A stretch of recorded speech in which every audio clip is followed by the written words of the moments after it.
let's talk about this Senator Sanders' message, Democrats, because you were watching closely to see in the midst of Hillary Clinton winning Kentucky and calling for, in that tweet, party unity.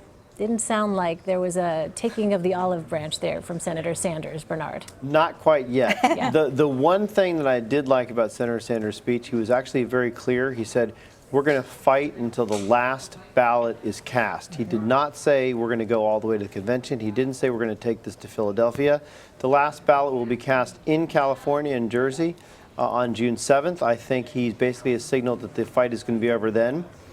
So I credit him for that, although I have to say, it's a little disingenuous for Bernie Sanders to talk about how we need to bring truth back to the Democratic Party, and at the same time saying we have the possibility of having the majority of pledged delegates in Philadelphia.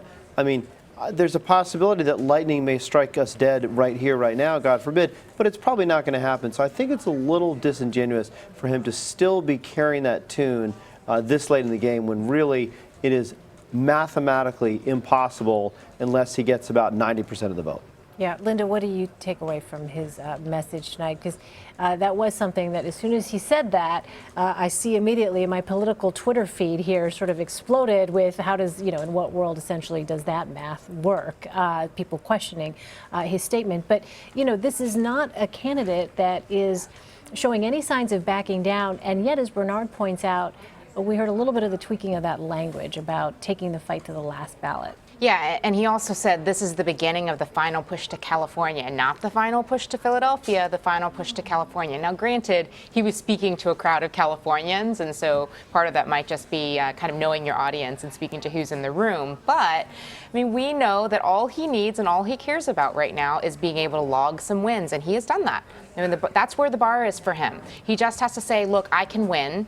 Hillary Clinton is not unstoppable. And, oh, look at the evidence. I won in Oregon, and I kept it to a very, very tight fight in Kentucky, a place where, as we talked about earlier, she won by huge, huge margins back in 2008. And so for Bernie Sanders on net today is a big win because his only goal is to justify continuing to fight on. All right, if you're a Republican watching this, Rick Davis, what are you thinking as you see this continuing of this battle between the Democrats? Look, it ties their resources up and continues a fight that does not include a lot of time or attention on defining Donald Trump and the Republicans. So I think it's great. I think Bernie is in to win.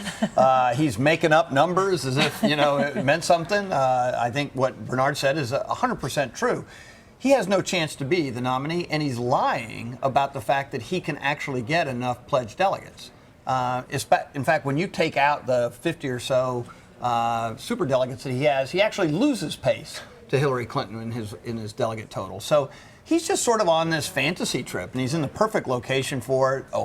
Oregon. Most of these people are, probably. Let's just say it's a place where it has a lot of, legal marijuana users, and he's having a blast, right? He's filling the stadium, and he was on TV tonight, and we're going to be talking about him tomorrow morning because of his, win in Oregon and his split in Kentucky.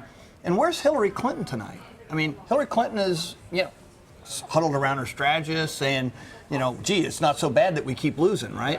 It's like she probably is trying to figure out what to do tomorrow. She wasn't on TV tonight. She didn't give a victory speech. She tweeted out her win. That is not a campaign that's running on all cylinders. That's not a campaign that's taking advantage of an opportunity to talk to people in the country about her campaign, to contrast between her vision of America and Donald Trump's. She gave up tonight.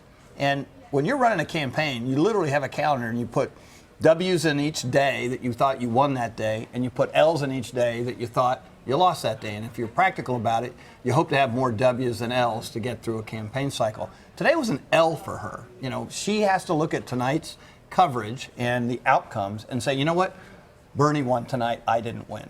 And that's how linear this business is. And so I think she missed a great opportunity. I think that in the past, when she's won by a small margin, she's gotten out quick, she's declared victory, she's put her message out, she's contrasted with her opponents and goes back in. And I think that's a worthwhile use of a candidate's time, getting that spot on TV tonight. Tonight, she abdicated it.